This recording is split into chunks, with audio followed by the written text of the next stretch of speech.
Welcome to today's podcast. We're dealing with fear because all you have to do is look around you and listen to the talk going on. This world is in fear. This world is in darkness, deception. But folks, in Isaiah 6, he says, when these happen, when you come to that place, I love it when he says, arise, shine, for the light has come, and the glory of the Lord is risen upon thee. You're just a product of end time. You're a product of, I've said this way, when God is winding everything up. And even though I'm teaching you instruments that the devil uses and what's going in the world, never forget you're a child of God, because we're dealing also with folks, we're going to have end time revival. It's going to be the greatest revival that's ever hit the land. But I'm just wanting you to be prepared for it and not be sucked in to where you think like the enemy. You let him invade your mind, steal your peace, put you in fear. I want you centered on what's happening and what God is doing. I'm seeing some of the greatest miracles, not the greatest miracles that I saw with Oral Roberts and some of them back then. We're not there yet as far as what I see here, what I see in America. In other countries, wow, Katie barred the door. I said to my pastor one time, I said, oh, I have this tape there about somebody that was dead and they had embalmed and they came back to life. Would you like to see it? He said, no. I said, you don't want to see it? He said, that happens in Africa, Pastor. I said, well, it doesn't happen here yet. It doesn't happen here yet. But I'm telling you, we're seeing some of the greatest miracles that I've seen in my lifetime, probably in the last 70 years. It's wonderful. It's marvelous. But we're going to have even greater signs and miracles and wonders. I just am teaching on fear because I want you to recognize, no. I'm not going to be bound by fear. I'm going to be ruled and controlled by faith in God and the Word of God. But I have to get you out of fear to get you over here to faith. I got to get your focus off what's happening in the world so you can see what's happening when you serve God. It's wonderful. It's marvelous. But if all you hear is what's on the news, you'll never know all that God is doing. Wow, what a miracle time. And you were chosen to be living in this time. That means you were chosen by God to be a warrior for him and for signs and wonders and miracles to follow you. You're not to live in fear. My command to you, God will never leave you nor forsake you. Nothing like serving God.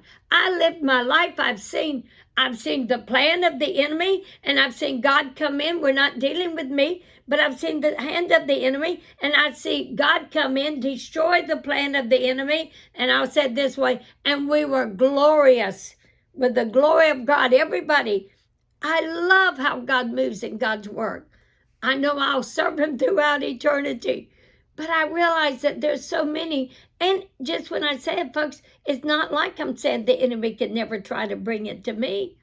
But I'm saying I've learned how to defeat him according to the Word of God. I want to teach you how to defeat fear, not just in your life. I've always been one, I studied the Word not just for me to have knowledge, but my studying the Word is always how to help others. So when I tell you about fear, don't say, well, I don't have any fear. No. It's not all about you. I want you to learn about fear so you can get rid of fear in other people's life. Nothing like serving God. I just say it this way. Fear is a weapon if you accept it, and it's a loaded weapon. But I don't want you to accept it. I want you to fight it. Let's go to Hebrews chapter 2, verse 14. For as much then as the children are partakers of flesh and blood, he also himself likewise took part of the same, that through death he might destroy him that had the power of death, that is the devil, and deliver them who through fear of death were all their lifetime subject to bondage.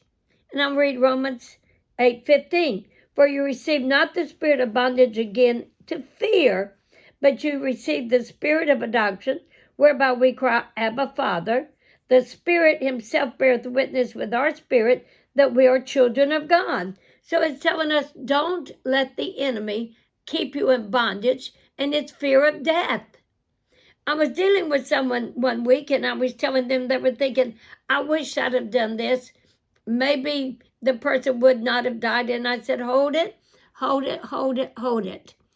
God says no man hath authority over another man's spirit.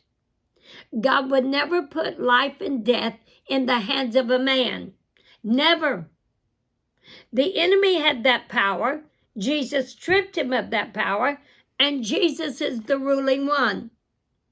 Life or death is in the hands of Jesus and the individual, not you.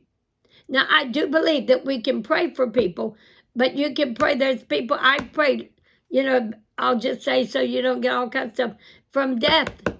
A spirit of death was on them. But you can't do it without God saying yes. Or nobody would ever die. God is the one. I said, my dear, you could not have added to his life nor take away his life. When my husband, we knew a year in advance. Brother Emmanuel went to my husband and he said, Earl, you will not be alive when I come back next year. He said, it will be your kidneys, but God will take you home before you get too far down. Now, Brother Emmanuel didn't tell me that. He told my husband, but I got it in prayer. And so I would, just in everyday conversation, I would use the word I. And then I'd feel like a knife in me. It didn't. And I said, ooh, I must be in pride. See, we don't know everything. So I went down to my pastor and I said, Brother Emmanuel, I think I'm in pride. And I think I'm so much in pride till I can't see it in me. I need help. He said, oh, Pastor, you're not in pride. You're a confident person of the word and God, but you're not in pride. I said, well, what is it? He said, when the time comes, you will know what God is warning you about and telling you about. So sure enough, I remember the first time my husband went for a treatment of dialysis, and I saw a tear go by, and I thought, I'm right. I'm right. I'd never seen him, no matter what he went through. I'd never seen that. And I put my head on his chest, and I thought, this is the end. This is the end. Well, you know me. I don't accept things. I started praying, for long life. And I'll never forget, I'm not going to go in all the detail, but the night before he went to be with God, we went to Hinesville, and I told him in Hinesville, come back, and I said, hey, baby, let me just do your feet, massage your legs and feet. So I did. I massaged his legs. I did his feet. I cut his toenails. I put, some sweet smelling stuff on his feet, massaged it with oil and all that, not realizing that would be the last time. We both went to bed. I got up early in the morning and began to pray like I always do in praise and worship. Then I thought, he hasn't got up. I went into the bedroom and he was gone. He was gone. I grabbed him up and I command life into your body.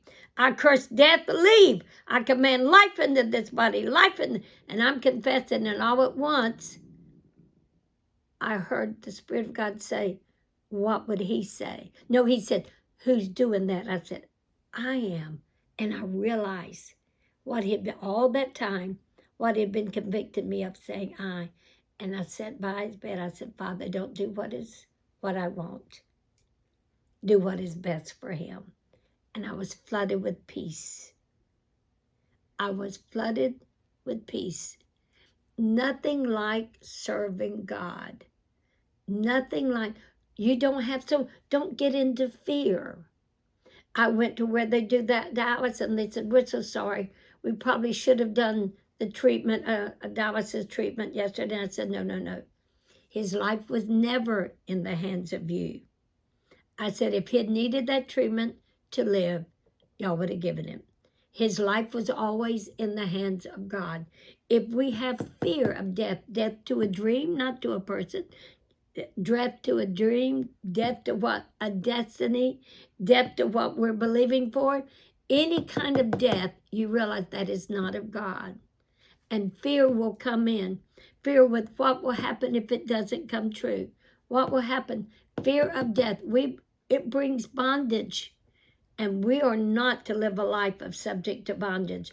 Jesus wrestled Satan, and he took keys of death, hell, and the grave.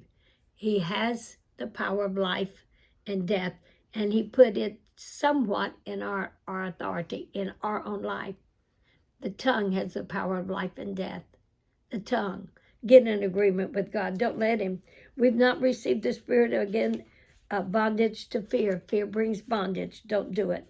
Go with me to Mark chapter 4. I want to read this to you because I think it's so interesting about fear.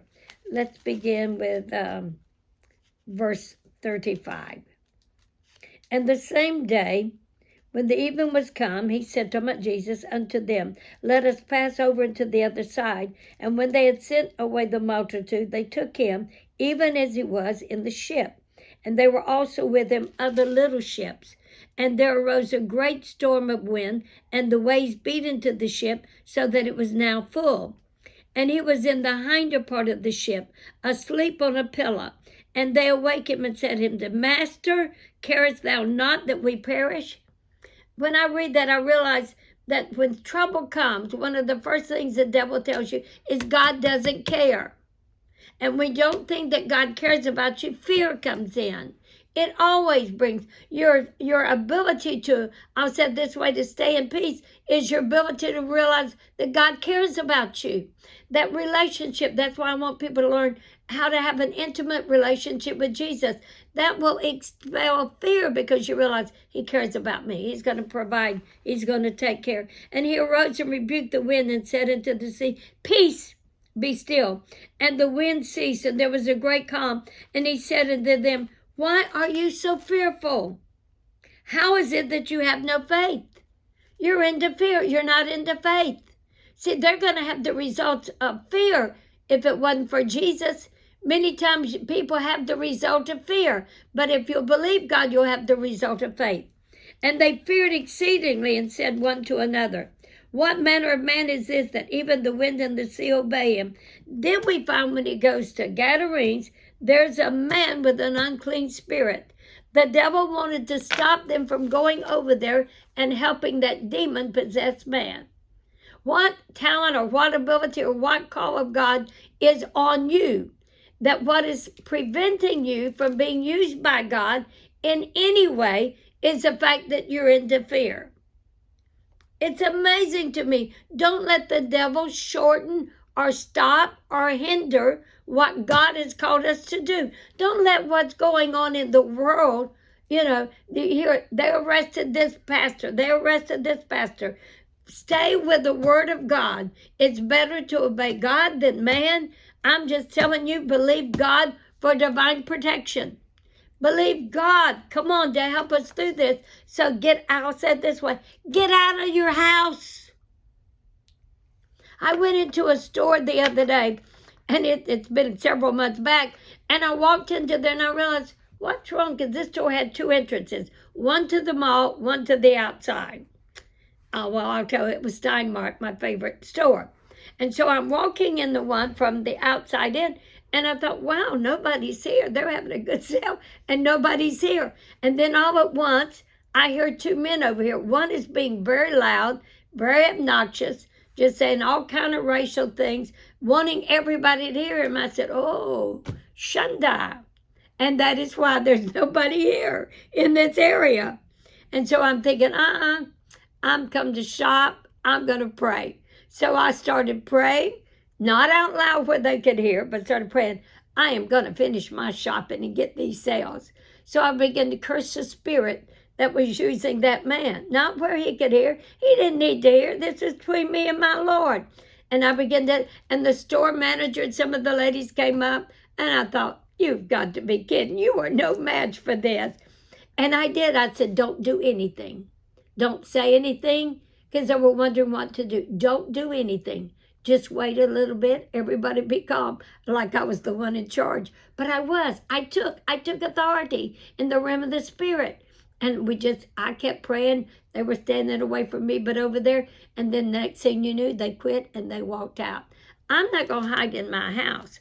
I'm not going to deliberately go into problem areas. But if I'm there and unaware something comes, no. We have authority. We need to Also, it's not just God bless me and my family, it's taking authority, cursing the enemy. Saying, no, you're not going to take over my city. No, you're not going to take over my school. No, you're not going to take over my church. We have authority. Use it. Don't be afraid, but use it. The disciples were afraid, and if Jesus had not been in that ship, no telling what would happen. But Jesus is in your life. He is in your family. I say this all the time. If I didn't know the power of God, I would have no children today. Because every one of my children, God revealed to me that the enemy had a plan. I knew what the plan was sometimes. And I even taught at a church how to take your name off the devil's list. And so I came against the spirit, what they were trying to do. One was my son. The night I left home to go pray for somebody, I told my mother, whatever you do, don't let my son leave the house. Tonight I'm about to have one of the biggest attacks of the enemy that I've ever had. And it's against my family. I want to know that my son is safe in this house while I go. And I broke down and cried. I said, protect my son, keep him here. I left.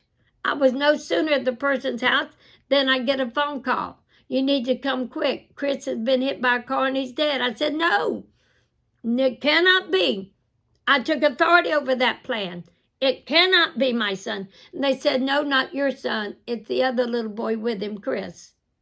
So I went there, and sure enough, my son, in disobedience, got the wrong permission, and another little boy was crossing Abercorn.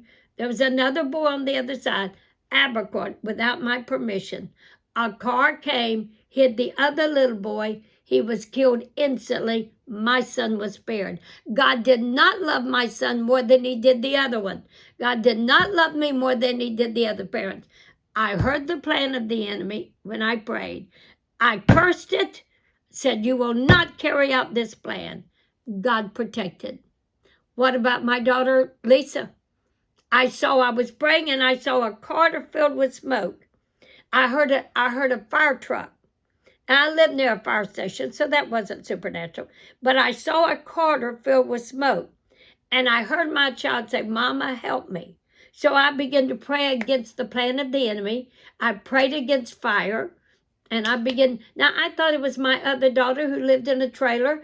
I went and got her battery-operated alarms. But I kept praying, no, you can't carry out your plan, devil.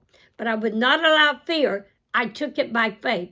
And sure enough, one day Kippy called me. He said, Lisa's in a fire there's a fire at the hospital in South Carolina.